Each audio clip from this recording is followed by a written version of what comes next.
Akkam jirtu dhaggeeffattoota Jirraa miidiyaa qophii guyyaarraa qabannee dhiyaannee jirra. Qophii guyyaarraa dhimmoota siyaasa biyya Itoophiyaa akkasumas immoo Oromiyaa akkasumas siyaasa baha Afrikaa irratti kan xiyyeeffatu gaafii tokko kaasuudhaan Profeesar Mararaa Guddinaa waliin dhiyaannee jirra. Agadhuma sagantaa keenyaatti nu waliin turaasiniin jenna.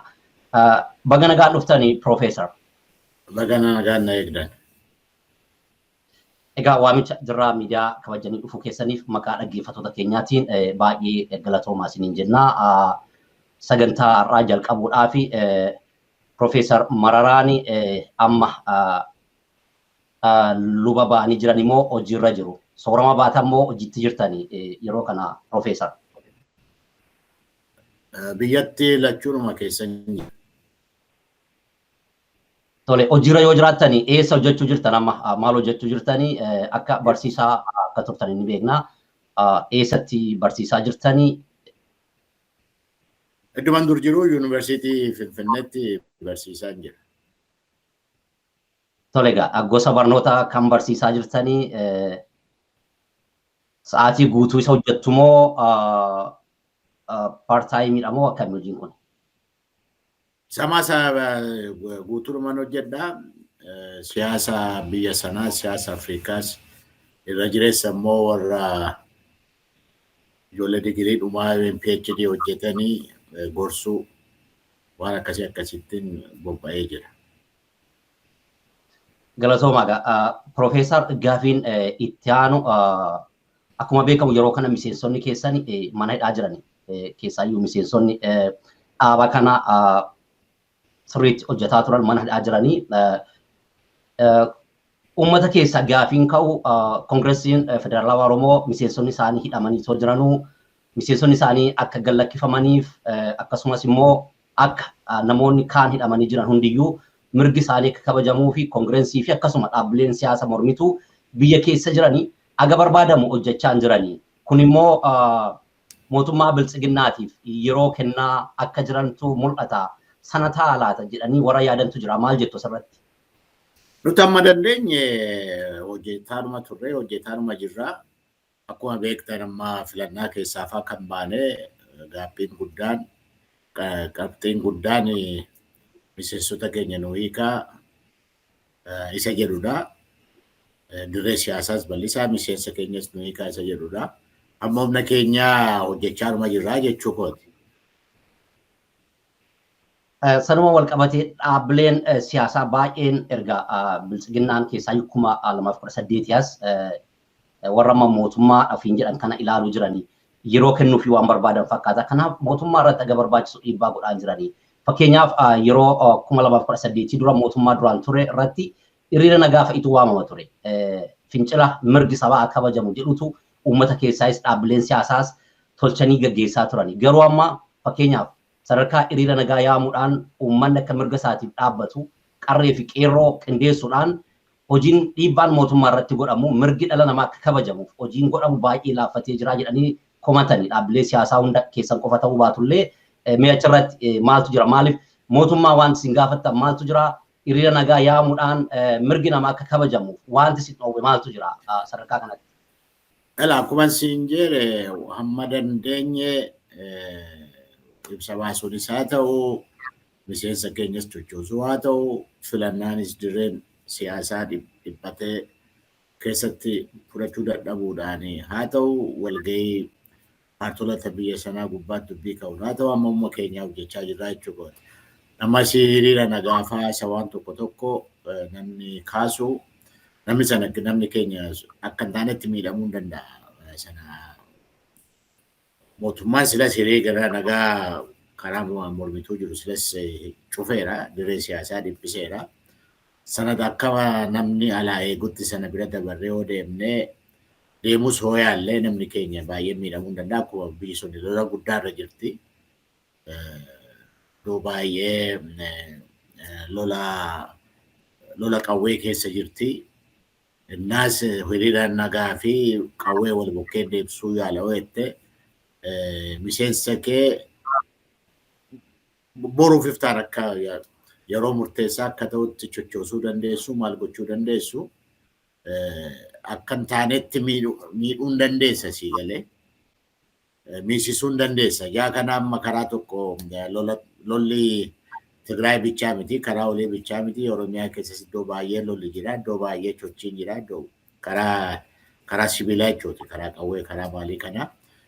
Suni walitti makuu yaaltee namni baay'een sabni keenya akkan taanetti nu jalaa miidhamuu irra jira. Miseensi keenya faa yeroo baay'ee kan hidhamu, kan dararamu, kan reebamu miseensa keenyadha.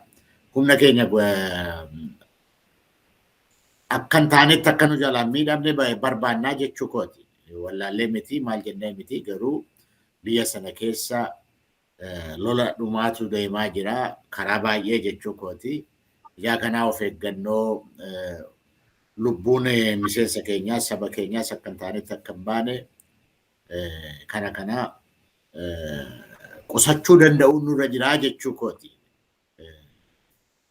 Har'as borus baasuudhaanii akkannaa sanaa waan tokko tokko jechuudhaanii akka amma jirru kanatti biyyi hundi Oromiyaa dabalatee lola keessannaa jirtu. Oromiyaanis iddoo baay'eetti lola bal'aa keessa guddatu haatinnaatu lola bal'aa keessa jirti. Sana keessa saba keenya harka duwwaa baasnee xiyyitii fuuldura hoo dhaabnee harka duwwaa xiyyitii lola hoo jennee mootummaa nafsii namaatiin baay'ee hammas rakkoo hin qabnee fi sabni keenyas miseensi keenyas akka hin taanetti miidhamuu danda'a. Yaa kanaa qusachuun nu barbaachisaa, of eeggannoo barbaachisu. Waan tokko tokko ilaaluun nurra jira. Kanaaf akkas goonaa jechuu kooti. Akka durii sanatti itti deemuun namni keenya baay'ee karaan akka eegnetti nu jalaa miidhamuu hin danda'a. Sabni keenya miidhamuu hin danda'a. Miseensi keenya miidhamuu hin danda'a. Miseensa miidhame kana immoo akka taanetti warra miidhame borummoo qabsoo kana keessatti akka ta'utti qooda fudhachiisuus si rakkisa. Wanti wal make wayii jiraa kana jechuu kooti rakkoon keenya. Akka taanetti nuti wal makne saba keenya miidhama, miseensa keenya miidhama. Kana lamaan of eeggannoodhaanii sochii kana qabsoo kana karaa qabsiisuu yaalaa jirra. Kana namni akka nu hubatuun barbaadaa jechuu kooti. Galatooma Profeesar, yaadni keessan akka jirutti ta'ee yaada kana warra mormantu jira. Qabsoo yoo qabsaa'anii riskii fudhataniiti. Namni yoo wareegamellee garuu ammallee namni wareegamaa jiraadha. Namni wareegamaa jira, namni du'uu jira, hidhamuu jiraadha. Yoo callifamee mootummaa kana keessaayyuu naannoo mootummaan nagaadhaan jiraatee mirga sabaa sarbaa jirutti callisanii ilaaluun isaaniif aara galfii kennuudha ta'a. Garuu too dhiibbaan karaa adda addaa itti jiraate. Mootummaan waan gaarii yoo hojjete rakkoon hin jiru. Waan gaarii yoo hojjete mirga sabaa yoo kabaje rakkoon hin jiru. Itti fufee mirga sabaa aga dhiibuu jirutti namni du'uu sodaachuudhaan, hidhamuu sodaachuudhaan kaan hidhamee too jiru, kaan ammallee du'aa too jiru. Sodaan kun agam deemsisa jedhanii warra falmantu jira. Tadeechitti wanti itti dabaltan yoo jiraate itti dabaltanii yoo wanti itti dabaltan hin jiraanne gaafii itti aanutti deema. Warri jedhani waan dubbataniif qabu ta'a. Nuti garuu biyya sana keessatti akkuma itti beektu warra amma karaa aboosaa ta'u, karaa keenyas haa ta'u qabsoo kana gaggeessina jennu yeroo nugusaatii qabnee qabsoo kana keessa turre yeroo tokko saba keessa miseensa keessa akka hin taanetti horukuchiifte akka ta'utti miti akka hin taanetti horukuchiifte deebitee ka'uudhaa fi waggaa meeqa sitti fudhataa jechuudha. Deebi'ee ka'uuyyuun yeroo nuti dadhabdu amma happaa fudhattee meesonoo fudhattee yeroo tokko hamma humna isaanii deemanii hamma miseensa isaaniis haa ta'u dhaabbii isaaniis haa ta'u akka taanetti rukuchiisan. Mati yoo meeson jettee happaa jettee iyyite namni si dhaga'u hin jiru. Humna qabdu kana kunuunfachaa qabachaa jabeessaa qabsoo gara fuulduraatti hoo deemsifte malee waan qabdu hunda har'a darbattee saba harka duwwaa ta'e immoo akka hin taanetti akka ta'u miti akka ta'utti amma yaalaa jirra. Ibsa baasuunis haa ta'u dippiloomaasiidhaanis haa ta'u mootummaa waloo haa ijaaramu akka jechuudhaan haa ta'u filannaa sobaatii filannaa dhugaa haa dhufaa jechuudhaan haa ta'u hima yaalaa jechuu kooti. Dhiibbaan karaa tokko nama gadi nama mootummaa fuulduraa mootummaa desperate ta'e faafuun dura dhaabdee nuti kunoo achi lollaa asii lollaa isaan immoo duubaan nu rukutu jedhee namni keenya nu jala ba'a. Akkan taanetti akkan miidhamnedha. Caljettee har'aa akkan taanetti oomisif hosi jalaa miidhamee achi ol kaasuudhaaf achi ijaartee maal ol kaasuudhaaf fi barbaay'ee fudhata. Amma qeerroo keenya yoo fudhatte amma qeerroon keenya iddoo 5 jira. Tokko keessa dhiibamee isa caakkaatti galedha. Inni kaan isa dhiibamee alatti bahedha. Inni kaan isa mana hidhaatti galee hidhamee dararamaa jirudha. Inni kaan isa bitamedha. Kan kanarraa fedha nu bira kan jiru jechuu kooti. Kun kan dhufee fi waggaa 3 darbe kana qabsoo sana keessa qeerroon keenyas akkatti galaa ture humna haaraan sun akkatti miidhamuu danda'e beeknaa jechuu kooti. Amma humna nuti amma dandeenyetti qabsoo kana sadarkaa isaa ilaalaa garuu kutannoodhaan waan hojjechuu dandeenyu hojjechuu yaalaa jirra. Amma namni tokko maaltu ta'aa jira lafa baal hojjechaa jiru maaltu ta'aa jira isa jedhu sana qajeeltutti hubannoo dhabuun isaa ta'u yoo immoo warra karaa kaabaa akkas hojjechaa jiran kana kan keenyas akkas ammaan taaneen isaa ta'u namni baay'een nu gaafata gaafachuun mirgadha. Garuu nuti immoo innaa saba keenyas miseensa keenyas lola keessatti galchinu humni keenya waan danda'e hubannoodhaan humni nu harka jirus akka taanetti akka nu jalaan miidhamne sabni keenyas akka taanetti akka nu jalaan miidhamne qabsoo kana keessa hamma dandeenye hojjechaa jirra. Anaa fi hojii bayees hojjechaa jirra. Waan akkasii kana immoo namni jedhe gaaffii duwwaa miti jechuu kooti. Warri mootummaa bira jedhanis beekaa humna keenya yeroo taane akka taanetti rukutuudhaafis rukuchiisuudhaafis wal barbaadanuma jiru ta'a. Kanas ta'u sana garuu hamma humna keenya hamma beekumsa keenya kutannoodhaan filannaa keessaas baaneerraa filannaa keenya keessaa ba'uun hamma mootummaa sana jeeqee hamma mootummaa sana dhiibbaa irratti fide nutu beeka. Karaa international communities haa ta'u karaa saba biyya sanaas haa ta'u karaa filannaa biyya sana keessatti deemee filannaa dhabsiisaanis haa ta'u hojii hojjechaa jirraa nuti hamnaa sana hojjennu inni kaanis egaa hojii ofii maal hojjetaa attamitti hojjetaa kana hunduu qabsoo sanaaf gumaacha attamittan godhaa sana otoo gumaacha godhuudhaa yaalee bayeessaa jechuu kooti. Warra silaa hamma humna isaanii hojjetan komachuu duwwaa otoo hin taane ofiis maal hojjenna maal gumaachaa jirra maal gargaaraa jirra attamitti gargaaraa jirra warra isa jedhu sanas ilaalaa deemuutu irra jiraa jechuu kooti. Yeroo baay'ee kana inni gorsuu barbaadu. Tole Profeesar Gaafiin ittaanu miseensonni keessan mana hidhaa jiranii yoom hiikamu jettaniit abdii qabdu? Egaa qabsoon kun ammam gara fuulduraatti deemaadha. Gaafachaa turre ammas gaafachaa jirra. Akkuma isin jedhe filannaa keessaas isaanii kan malee filannaa keessan gallu jennee kanaaf baanee inni mootummaa waloo hunda hammatu haa dhaabbatu jennu isa manadhaa jirus isa bosona jirus dabalatee mariin biyyaa mariin bal'aan nagaa fiduu danda'u akka deemu gaafachaa kan jirru irratti hojjechaa kan jirru dhiibbaa sana deemsaa kan jirru karaa dippiloomaasiis haa ta'u karaa sochii biyya keessaa sochoon haa ta'u isaan dabalatee yoo dabalate malee hiikoo hin qabu. Nagaa biyyatti fiduudhaa fi biyyi sun nagaan jiraachuudhaa fi biyyi sun gara fuulduraatti deemuu barbaaddanii gara kana gochuus sinirra jira. Sabni Oromoos nagaa argachuudhaa fi kana gochuus sinirra jira.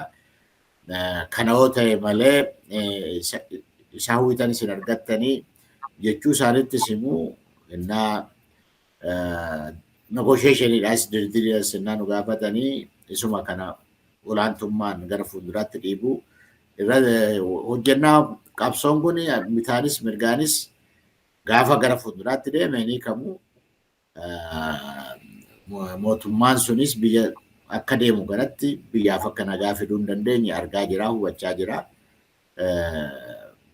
Qabsoon kun akka ta'utti gara fuulduraatti deeme yeroo dhiyootti hiikamuu danda'u. qabsichi immoo dadhabaa deeme turuun isaanis hin malaa jechuu kooti. Ammaa nuti kan hojjechaa nurra jiru isa nama keenya isa hidhame bichaa otoo hin taane siyaasa keenya isa hidhames siyaasa Oromoo mirga saba Oromoo isa hidhames akka hiikamu olaantummaan akka hiikamu kan nuti hojjechaa jirru jechuu kooti. Yaa kana siyaasni saba keenyaa siyaasni biyya sanaa hiikame siyaasni saba Oromoo hiikame mana dhaatii hiikame isaanis gaafsan hiikamu.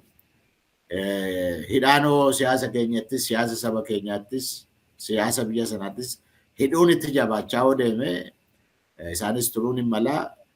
Olaantummaan garuu nama warra kana yeroo baay'ee namni nu gaafataa warra nu gaafatu kanan gorsuu qabsoo kana kutannoodhaan jabeessinee itti fufuun nurra jira. Isadha kan barbaachisu jechuudha. Hamma dandeenya akka dandeenyetti qabsoo kana jabeessinee akka bu'aa fidutti mirga saba keenyaas akka eegsisuu danda'utti sana keessatti immoo mirga miseensa keenyaa hidhame hiiksisuu akka danda'utti kan keenyas kan warra bo'os nama baay'eedha jedhamee kan jiru. Yaa kana gubbaatti hojjechuu barbaachisaa siyaasni biyya sanaa hiikamu malee siyaasni saba keenyaa gaaffiin saba keenyaa hiikamu malee isaan waan hiikamanis bu'aa guddaan argannu waan kaayyoon isaan hidhamaniif sunis galma ga'u malee waan guddaan argannu waan baay'ee wal qabatee deemaa isaan eegsisuu duwwaa miti jechuu koota ajandaan keenya. Sabni qabsoon saba keenyaa qabsoon biyya sanaa akka hiikamu galma ga'u siyaasni biyya sanaa akka hiikamu kana bal'ifnee hojjechuu yaalaa jirraa jechuu kooti. Tole Profeesar sanuma wal qabsiisee namoonni alarraayis keessarraayis jaarsummaa deemaa jiran akka jiru beekamaadha. Keessaayyoo adda bilisa baasaa Tigraay fi dhaaba bilisiginnaa yookaan badhaadhinaa jidduu jaarsummaa deemuu jira. Dhaabbileen siyaasa morkitootaa kaan hirmaachisuudhaaf waa'ee jaarsummaa kana keessa agam carraaqqiin jira gama jaarolii dhimma araaraa kanaaf deemanii isin waliin akka dhaaba keessanitti aga barbaachisu rakkoo uummata Oromoo ibsuudhaaf rakkoo uummata Oromoo hubatanii jiranii moo rakkoo uummata Tigraay qofaadha kan irra carraatti xiyyeeffannoo kennan. Qofaa bichaa miti garuu akkuma beekamu Tigraay keessatti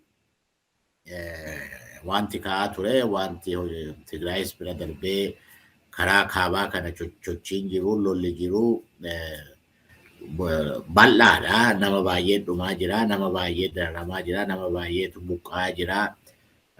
Warra laafaa kuni maal kuni yeroo baay'ee lola akkasii kun dhaabbatu sabni buqqa'ee qeettaa galuu isa kana jedhu yeroo baay'ee karaa diplomatic community karaa akkasii kana yeroo baay'ee ka'a.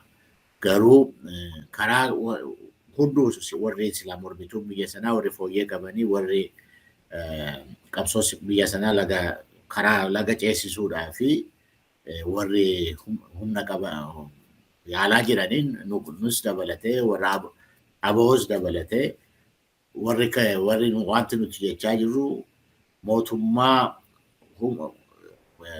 marii hunda hammatu gara mootummaa walootti deemu gara biyya sanitti nagaa bal'aa uumuu danda'u. Isa haa ta'u warra faranjiis hin argine warra diplomatic communities hin argine jaarsolii asii biyya keessas asitti deeman hin argine jaarsoliin akkuma beektan baay'eedha. Qeesiin sheekiin jaarsi biyyaa jedhamu abbaa gadaa jedhamu beekaan warri jedhamu warra baay'eedha sifachi kan deemaa jiru hundatti kan nuti lafa keenyee ibsas baafnee irratti hojjechaa jirru. Isuma nama siin jedhe kana biyya kana nagaa fiduudhaa fi sirna fooyyee qabu sirna dhugaadhaan biyya sana laga ceesuu danda'u mootummaa federalizimii dhugaa dimokiraasii dhugaa fiduu danda'u filannaa dhugaa fiduu danda'u kun immoo hunda hammachuu danda'utu irra jira isa jedhu sana hunda keenyatu gara sanatti dhiibaa jira jechuu kooti nuti samma dandeenye akka jaraa kaasuu soo baatanii lola sana dhaabuudhaaf akka jaraa gaaffii kana akka ta'u akka nuti barbaaddutti wal qixxee nuyi kaasuu soo baatanii hunduu beekaa jechuu kooti biyya sanatti nagaa fiduudhaaf sirna dimokiraasii dhugaa fiduudhaaf filannaa dhugaa dhufuudhaaf nagaan gara fuulduraatti biyyi suni gara guddinaatti deemuudhaa fi biyyi sun nagaa akka biyyaatti nagaa argattu sabni Oromoo saba guddaa akka ta'e nagaa akka isa barbaachisu ofiin of bulchuu akka isa barbaachisu hunduu beekeetumatti deemaa jira. Amma yeroo filannaa sana pireezidaantii obbo Abbaasaanjoo Naayijeeriyaa dhufee maal ta'uutu irra jira. Filannaan kunis bu'aa qabu. Filannaa dhugaa miti. Garuu biyyi kun nagaa argachuudhaa fi gara fuulduraatti laga ce'uudhaa fi sirna dimookiraasii dhugaan dhufuudhaa fi sirni federaalizimii dhugaan dhufuudhaaf jedhee waan karaa keenya jirutti meen ture jechuudha. Warra Afrikaa kunis isuma deebi'anii nagaa biyya sanatti akka dhufuudhaa fi isuma deebisanii ergachaa jiru Itoophiyaatti. Yaa kana hunduu beekaa jechuudha. Waan filannaa keessaa baaneef sirnaa sana akka ta'utti itti meen ture. Innis Oromiyaa keessatti filannaan dhugaa deemuudhaa fi isaan keessaa ba'uun miidheera kan jiru numti sirnaa dubbatu pireezidaantii obbo Saanjoo jechuudha dubbateera. Ijaa kana amma marii bal'aa marii biyya jechuun kaabas kibbas dabalataa jechuudha. Hundaa kan hammatee deemuutu irra jira. Falli karaa sana jira isa jedhu warra biyya sanaas haa ta'u warra faranjiis haa ta'u hunduu karaa sana qabatee beekaa jira. Gara sanatti mootummaadhumatu balbala cufatee karaan deemaa jira malee hunduu waan sana beekeetu itti deemaa jira, itti dhiibaa jiran. Garuu gaara akkuma isin jedhe lolli bal'aan guddaan dhumaatiin namaa baay'een guddaan buqqa'insi namaa baay'een guddaan ijaa jiru gara sana faranjiinis warri alaa baay'eenis gara sana lola dhaabaa naayidhaan gara sana yeroo baay'ee ijji isaanii gara sana ilaalaa kanas ta'u sana garuu kan hidhamee biyya sana hidhee taa'u siyaasa biyya sanaati. Siyaasa biyya sanaa immoo akkuma isin jedhe hiikkachuu kan danda'u marii bal'aa biyya sana. Sabni Oromoos akka ta'utti qumatii isaatiin akka keessa fudhachuu danda'u. Hojjetame malee gaara duwwaa nagaan dhaabbatee waggaa 27 nagaa turan miti warri gaara. Nagaan hin argamne garuu akka biyyaatti jeequmsi waggaa 5-6-7 deemaa ture beekamaadha. Yaa kana hunduu beekaa jechuu kooti. Hiikoon saba Oromoo hin hammanne biyya sanatti nagaas hin fidu, dimookiraasiis hin fidu, federaalizimii dhugaas hin fidu, guddina dhugaas hin fidu. Kana hunduu beekaadhuma jiraa jechuu kooti. Tole, Profeesar Asumaan wal qabsiisee muummichi ministeera Itoophiyaa amma ofiin jedhaan paartii badhaadhinaarraa kan biyyattii gaggeessaa jedhee jiru saba Oromoo keessaa bahumsaa qabsoon saba Oromootti jiru akka dhokatu akka addunyaan qabsoo Oromoon itoo hidhamaa jiru ajjeefamaa jiru akka quban kennineef akka xiyyeeffannoon kennineef godhee jira jettanii yaaddanii maaliif keessaayyuu walitti bu'iinsi biyyattii keessa jiru yeroo namni Oromoo keessaa bahe tokko bakka aangoo guddaa biyyattiin qabdu qabatee jirudha. Kuni uummata Oromoo irratti ilaalcha hin taane siyaasa Oromoo irratti addunyaan gara biraa saboonni kaanii Oromoo irratti ilaalcha siyaasaa hin taane qabachiisuu danda'a jettanii yaaddu? Hamma namni jedhu miti garuu gumaacha gochaa hin jiru ni jedhamu. Gumaachuma gochaa'uma jira. Akkas ta'uun egaa Oromoo keessaas warri tokko ba'anii ilma abbaa gadaa taangoo irra jira. Mootummaa Oromootu mootummaa kana geggeessaa jiran ni jedhamu. Iddoo tokkotti naa ka'u nan argaa. Hamma warri namni baay'een jedhullee hoo baate gumaachuma godha. Garuu sanas ta'u sanaa qabsoon nuti geggeessaa jirru kun yeroo tokko namni hubannoodhaan akka ta'u geggeesse malee rakkoo qaba. Maaliif seetee Oromoon biyya sana keessatti saba guddaadha. Karaa dachiisaa ta'uu, karaa lakkoofsaas haa ta'uu, karaa qabeenyaas haa ta'uu saba guddaadha.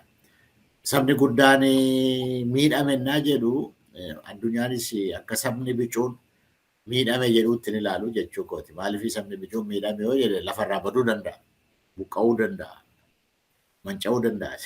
Sabni guddaan garuu mirga isaatis fallammachuu danda'a. Isa jedhu qabu maaliif miidhame jedhee maa bu'aa isa jedhus yeroo tokko nuun jedhanii arginaa jechuu kooti. Addunyaan kun bari irra jireessa biyya addunyaa kana keessatti sabni xiqqaan saba guddaa bitu lakkoofsaani tokko Itoophiyaadha sigalee saba guddaatu bu'aa jira, dararamaa jira, hidhamaa jira jechuu kooti. Mootummaa ofii tolfachuu dadhabee achi keessatti akka ta'utti qooda fudhachuu dadhabee jechuu kooti. Inni namni innaa jedhus karaa tokko nuti saba guddaadha innaa karaa tokko immoo miidhamaa jira innee hin boonya. Addunyaanis yeroo tokko tokko akka nuti ilaalletti galuu fi dhiisuu hin danda'a jechuu kooti sigalee. Saba bicuutu saba guddaa miidhannaa jenne maaliif jedhu kun akkas ta'ani jedhanii yeroo isaan siyaasa keenya wajjin rakkatan iyyuu yeroo baay'eedhaa jechuu kooti. Kanas ta'u sana sabni bicuun miidhamee fi sabni guddaan miidhameeni addunyaa gubbaatti wayitii tokko hin qabu jechuu kooti. Lakkoofsa immoo sabni guddaan mirga ofii eegsifachuu danda'a. Maaliif bo'aa, maaliif rakkataa, maaliif dararamaa, maaliif hidhama? Mirga isaa eegsifachuu otoo danda'u kan jedhu qabu iddoo baay'eetti suma nutti himu dhoksaa miti kun. Sabni bicuun xinnaan garuu hoo miidhamee lafarraa baduu danda'a, miidhamuu hin danda'a. Ijaa kanaa addunyaan warra akkasii kanaa maanoritii raayisaan kana warra maanoritii kanaa hamma danda'anitti gargaaruu akka barbaadan beekamaadha. Isa gaa rakkoo kana keessaa Oromoon attamitti ba'a yeroo tokko tokko nutis politikaal maanoritii ofiin jenna. Saba siyaasaan bicuu ta'ee xiqqaa ta'e garuu lakkoofsaan saba guddaa ta'e dachii bal'aa kan qabu maal qabu inni baraa hiikame garuu akka ta'utti qabsaa'uun nurra jira rakkichuma jira hamma namni jedhu miti garuu jechuu kooti. Tole, Profeesar, itti aansuudhaan gara dhaaba keessanitti kan deebi'a. Koongiresiin Federaalawaa Oromoo gamtaa Madirak keessa jiraataa akka turedha. Madirak ammallee hojiitti jira moo diigamee jira? Hojiitti jira garuu filannaa darbe keessatti miidhamni jira. Namni waggaa 24-25 ol wajjin turre keessaa Kabayyanee Beexiroos fa'aa keessaa ba'aniiru garuu ammas Madirakiin akkuma jira warra Affaar wajjin jiru warri Sidaamaan wajjin jiru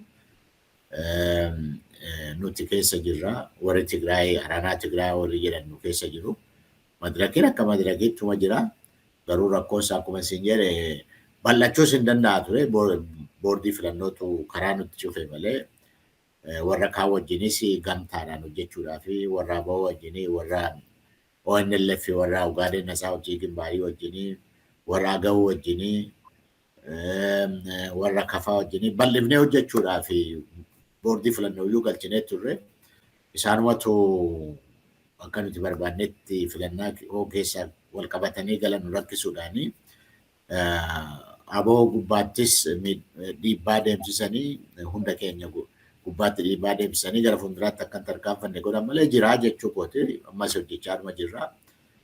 Garuu akka barbaannetti amma filannaa darbe sana gamtaan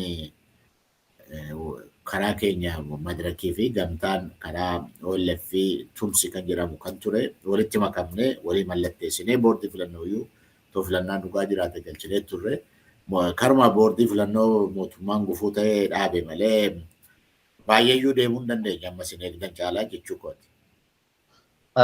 Walitti qabaan isinidha moo nama biraati Madirakiidhaaf? Anuma ammaa fi Madirakis walitti qabaan anumadha.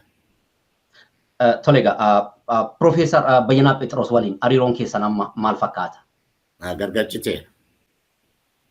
Tole galatooma. Mootummaatti galeera jechuu kootiin. Isaan mootummaatti galanii jiranii dhaaba isaanis jigsanii mootummaa galanii moo dhaaba isaanii qabataniiti? Dhaabni egaa dhaabni mootummaatti gale ammas akka mormituutti dhaabbatee hin jiru. Hojuma mootummaa hojjetu, hojuma mootummaa gargaaru deemaniiru jechuu kooti. Tole sanuma wal qabate keessaayyuu imaammata afaan dhaabni keessan qabu irratti gaafii tokko isin gaafachuu barbaanna. Imaammata afaan irratti yeroo baay'ee dhaabni keessan koongiresiin Federaalawaa Oromoo yeroo gaafa Oromiyaa dhufu afaan Oromooti fayyadama afaan hojii isaatiiti. Waltajjii adda addaa irrattis afaan Oromoo dubbata Madirak. Garuu yeroo gara walgahii adda addaa waltajjii federaalaa gaafa dhaqee afaan Amaariffaa fayyadama. afaan Amaariffaa kana fayyadamuun imaammata keessan keessa jira moo maaliif bakka hundatti afaan Oromoon fayyadamne dhaabni keessan Profeesar? Nuti innaa Oromootti dubbannu afaan Oromootiin dubbanna. Innaa warra biyya bal'aatti immoo innaa dubbannu warri kaan yaa afaan Oromoon beeknee fi afaan Amaaraatiin dubbannaa jechuu kooti. Faranjiitti innaa dubbannu immoo afaan Ingiliffaatiin dubbannaa jechuu kooti. Kominikeetii wal gochuudhaa fi achuma simaamiloodhaanii walgahii deemsuu maal deemsuu si rakkisa si galee. Eenyutti dubbannaa? Oromootti yoo dubbanne afaan keenyaan dubbanna. Saba sablammoota bira biyya sana jiranii naatti dubbanne baay'een isaanii nu wajjin kan dubbachuu danda'an afaan Amaariffaatiin afaan Amaariffaan dubbanna. Warra Faranjii bira immoo naa dhaqne afaan Ingiliffaatiin dubbanna. Inni anaaf rakkoo miti. Rakkoon afaan keenya afaan biyyoolessaa gootummoon gootanidha. Isa yeroo baay'ee dubbadheerani. Waanuma mootummaan keenya sin amma jiru kun irratti itti rakkatuuf hin beeku. Warrumti Amaaraayyuu gara waggaa 14-15 ga'aniiru erga dur warri obbo Haayiluu Shaawulfaa maalfaa kuni Oromiffaan Amaariffa wajjiniin afaan lachuu afaan biyyoolessaa ta'an isa jiru erga walii galtee gubbaa geenye waggaa 14-15 geenye irraa jechuudha. Mootummaan kun waa wajjin rakkatuuf nuun galu malee hammas miti jechuudha. Afaan Oromoo afaan biyyoolessaa akkan taane gufuun dhalataa kan jiru gufuun jabaatee gara fuulduraatti kan deemaa jiru karuma mootummaan kun warra durii abjuu warra durii qabu kana ofitti qabu saatu isaan immoo gara biraatti deemuu barbaadan malee warra gurguddaa dhaabbii karaa biyya sanaa keessa turanii waggaa 14-15 geenye erga walii gallee jechuudha. Afaan lachuu afaan biyyoolessaa akka ta'an. Walqixxee afaan biyyoolessaa akka ta'an erga walii galtee goone barbaay'ee ture. Mootummaan waanuma inni duris waan asii fachi harkisaa tureef nammas waan asii fachi harkisaa jiru baay'ee naan gallee jechuudha. Garuu nuti sana gochuudhaaf aangoo qabanne maaloo qabanne walii galteeruma sana yoo atattamaan hojiirra oolchuudha. Qanii dhibbatti qanii maalitti wanti nama rakkisu guddaan jiru inni bara afaan keessan hin dubbannu nuun jedhani nutis afaan keessan hin dubbannu jenna. Siikalee ammasuma bara afaan keenya yoo dubbatan afaan isaanii kun dubbachaa turre dubbachaa jirra. Ijaa kanaa waan hiikamuu danda'uudha mootummaan sodaadhaanii warra tokkotu natti mufataa warra maaltu kana ta'aadhaanii dhiibbaa deemsaa jira malee Oromoo gubbaatti afaan keenya yoo jibban nutis afaan isaanii jibbinaa hin dubbannu jedhan afaan isaanii hin dubbannu. Oromiyaa bal'aa kana keessatti nagadataniis haa ta'u hojjetaniis haa ta'u maal ta'us deemanii hojjechuudhaa fi afaan kana dubbachuutu irra jira. Dursi maamaloodhaan dubbatama. Amma inni hin jiru. Dachii Oromoo bal'aa kana keessatti hojii hojjechuuf maal ta'uuf isaanuu kadhatanii baratu jechuudha. Asa amma namni Ingiliffaa kadhatee barata miti hojii argatee hojjechuudhaaf. Dubbii tuffii sana keessaa hoo baafnee ammas waan rakkoo guddaa natti fakkaatu jechuudha. Profeesar afaan biyyoolessaa gochuudhaaf gaafa mootummaa taane eegna kan jedhuu fi amma immoo yeroo hojii hojjettan kamittiyyuu waltajjii adda addaa irratti afaan kana fayyadamuun agam afaan mootummaa federaalaa gochuudhaaf amma yoo hin jalqabne gaafa sana goona kan jedhu kuni agam deemsisa. Deebiitii fakkeenyaaf biyyoota afaan lama fayyadaman yoo fudhattanii afaan lachuu yeroo tokko waltajjii yeroo gaggeessan yeroo fayyadamantu jira. Fakkeenyaaf isin afaan lachuu ni beektanii waltajjii gaggeessitan keessaayyuu waltajjii federaalaa irratti waltajjii gaggeessan yookaan walgahii haasaa gootan irratti uummanni Oromoo isin dhaggeeffata. Uummanni Oromoo uummata biyyattii keessaa uummata guddaadha sun beekamaadha. Uummata isin dhaggeeffatuuf kan afaan Amaariffaan dandeenyetu jira. Afaan sana nama biraatiif namni biraan danda'u yoo afaan Oromootiin dubbadhe jettanii afaan kabraa yoo dubbattanii asii immoo kan uummata keessanii kan isin dhaga'uu dhabdanii jechuudha. Yoo danda'ame maaliif yeroo waltajjii adda addaa irratti walgahii yoo gaggeeffamu jalqaba afaan Oromootiin achi afaan Amaariffaatiin yookaan afaan Amaariffaatiin afaan lachuu maaliif imaammata siyaasa keessanii ergattee maaliif hin fayyadamne? Nagaa jirtaayii. Ela saba keenya naa walitti qabnee saba keenya dubbisaa jirru afaan keenyaan dubbanna. Ennaa immoo sablammoota biraa walitti qabnee dubbifnu irra jaala kan sabni biraa sana jaala ga'aniif afaan keenya jaan nageenyeef afaan sanaan dubbanna. Ennaa faranjii wajjin dubbannu immoo ingiliffaan dubbanna. Eenyu wajjiniin kominikeetii goonaadha. Gaafiin kiyya Profeesar gaafiin kiyya waltajjii gaggeessitan fakkeenyaaf waltajjii adda addaa dhimma biyyaa irratti gaggeessaa turtaniirtu. Hirmaataa turtan keessaayyuu 2018 waltajjii Piraayim Ministeera biyya irratti argaman waltajjii baay'ee gaggeeffamaa ture. Waltajjii akkasii irratti galma sana keessa kan jiru Oromoodha. Oromoon inni jira galma sana keessa mataasaa. Televezyiinii biyyattii kan ilaalu mana isaa taa'ee uummanni Oromoo baay'eedha. Yeroo sana uummanni Oromoo TV biyya sanaa ilaalu isin dhaggeeffata. Garuu afaan saba biraatiin dubbattanii uummata isa kana hin dhabdanii ergaas hin dabarsitanii moo achirraa erga baatanii Oromoo walitti qabdanii waanuma achitti dubbattan sana Oromoodhaafis dubbattu. Walga'iin ati jettu kuni walga'iin amma muummicha ministeeraa fa'aa warra waa wajjin dubbattu akkasumaan warri siyaasa godhan jiru malee daqiiqaa hoo baay'ate daqiiqaa 5 daqiiqaa 10 daqiiqaa maalidha. Siigalee amma maal seete? Achi astargwaamii dhaabbeen dubbadha yoo jette warri kaan akka ta'utti si dhaga'an jiran. Siyaasichumaa akkan taanetti Oromoon kophaatti qoollifataa Oromoon warra kaan wajjin hojjechuun barbaadu siyaasa keenya miidhuu malee bu'aan qabu. Kan nuti gochuun irra jiru amma ennaa saba keenya dubbifnu, ennaa saba keenya wal quunnamnu, ennaa saba keenya wajjiniin mari'annu afaan Oromootiin goonaa gochaa turre ammas hin goonaa jechuudha. Warra biraa wajjin ennaa dubbannu garuu isaanis afaan baay'ee qabu siigalee. Warri biraa amma jettu kana afaan 80tu biyya sana keessatti dubbata. Afaan 80 sana walgahii gubbaatti simaa waloonanii dubbadhaa keessa hoo seentee isaanis ammasuma sitti mufatu. Afaan nuti beeknuuni otoo jiru otoo beeku Mararaan maalii afaan akka waliigallutti maan dubbannee siin jedhan isaanis hin komatu siigalee. Siyaasa keenya akka taanetti miidhuun nurra jiru gara miidhaatti deemnaa jechuudha.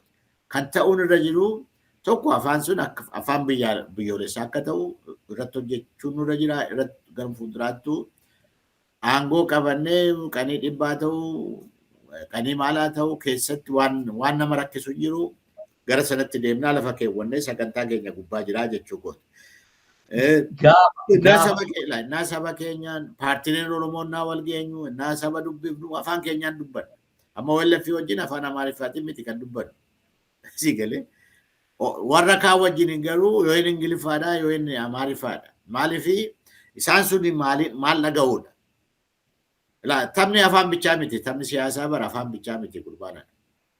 Taphni siyaasaa afaan bichaa miti. Siyaasni kan hidhee kaa'e kan maal godhee kaa'e afaan otoo hin taane siyaasatu afaan keenya hidhee kaa'e. Siyaasa sana hiikuudhaa fi siyaasa sana hidhee nu kaa'e sana cabsuudhaa fi ollaa keenya wajjinis immoo warra ga'oo wajjin hin dubbanna bara. Warra Qimaantii wajjin dubbanna. Amaara duwwaa miti jechuudha. Warra Kibbaa baay'ee wajjin dubbanna. Warra Sidaamaa, warra Hadiyyaa, warra Kambaataa, warra Sumaalee, warra maalii wajjin dubbanna. Yeroodhaa fi kan isaan irra jireessa dhaga'anii afaan siin jedheedha. Akka carraa afaan sanadhaa jechuudha. Ijaa kanaa siyaasa keenya miidhuu malee wanti bu'aa guddaan hin jiru jechuudha. Bu'aa guddaan afaan keenya boru afaan biyyoolessaa goonee biyyi sunoo tokko taatee jiraattee jechuudha.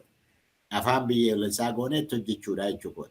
Walgahii akkasii garuu afaan 80 irratti qooda fudhatan maal irratti qooda fudhatanii simaaf loon dubbachuu oo deemnee maal gochuu deemnee rakkoodha. Warra kaanii waliin dhageenyu. Walgahii sana barii gar tokkotti qabuudhaaf dubbachaa jirra. Madara kennaa walitti qabnu barii sablammoota biraa wajjinis hojjennee siyaasa biyya sanaa olaantummaadhaan geggeessuudhaaf hiikuudhaaf deemnaa jechuudha. Tapha akkasii yoo taphanne malee akkati jettutti yoo deemne warri isaan sun otoo Mararaan otoo afaan keenya beeku, Daawud otoo afaan keenya beeku, afaan biraatti afaan Oromootiin simaa biloon nutti dubbataa jedhu. Isaanis hin dallansiifna ofirraa fageessina. Ijaa kanaa yeroo tokko innaan kan walitti naa durii tokko Mallas Zeenaawii afaan manziitiin waggaa 20 meeqa bulche. Manzii caala afaan manzii dubbatee jechuudha. Innaa sana na yaadadha walgahii warra biraa gubbaatti warri bakka bu'aa Oromoo naa sana turanii simaabloon ennaa dubbatanii waan dhufe nan beekaa jechuu kooti. Kanas ta'u sana afaan keenya ennaa saba biraatiin wal dubbannu ammaaf isaan afaan keenya naga'anii afaan isaan naga'anii kominikeetii gochuu. Boru afaan keenya afaan biyyoolessaa goonee saba lammoota biraanis isaanis barachaa naa deemanii nutis wal qunnamtii jabeessaa naa deemne gara sana next game gaaf sanatti galla. Har'aaf garuu sibsabaan waamamne gubbaatti warri kaan iddoo nu nageenyetti ennaa kana goonuu isa achi gubbaatti hojjenne achi gubbaatti dubbanne maal goone sana gaafa saba keenya bira dhaqnu gaafa saba keenya dubbifnu gaafa ibsa baafnu amma ibsa ofirratti ibsannaa baafnu afaan lachuu yeroo tokko afaan sadii baafna Ingiliffaa Amaariffaa fi afaan keenya duwwaa otoo hin taane jechuudha. Galatooma dhaggeeffattoota Jirraa miidiyaa kan nutti haasaa turani Profeesar Mararaa Guddinaati. Imala gara Ameerikaa dhufanii uummata Oromoo dubbisuu jirani. Dhaamsa isaanii qabsoon Oromoo maalirra akka jiruu fi maal gochuu qabna akka jiru mari'achuudhaaf dhufanii asumaan Jirraa miidiyaan isaan affeeruudhaan yaamicha keenya kabajanii dhufanii nutti haasaanii jiranii. Sagantaa keenyarraa asirratti raawwanna. Sagantaa biraatiin aga walitti deebinutti nagaatti tura. Profeesar baay'ee galatooma maqaa dhaggeeffattoota keenyaatiin. Galatooma isiniin jennaa sagantaa keenya xumurree tarii waan ta'eef carraa sadumaa isinii kennina.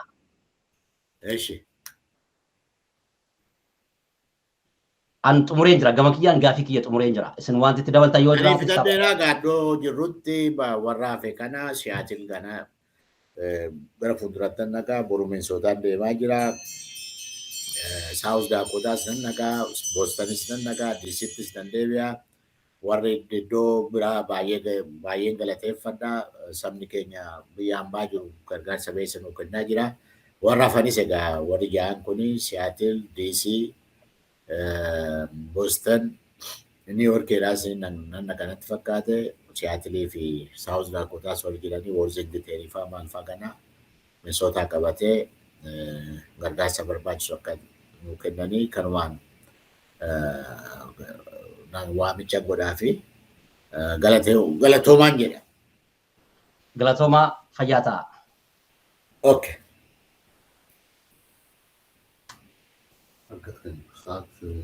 I have to go.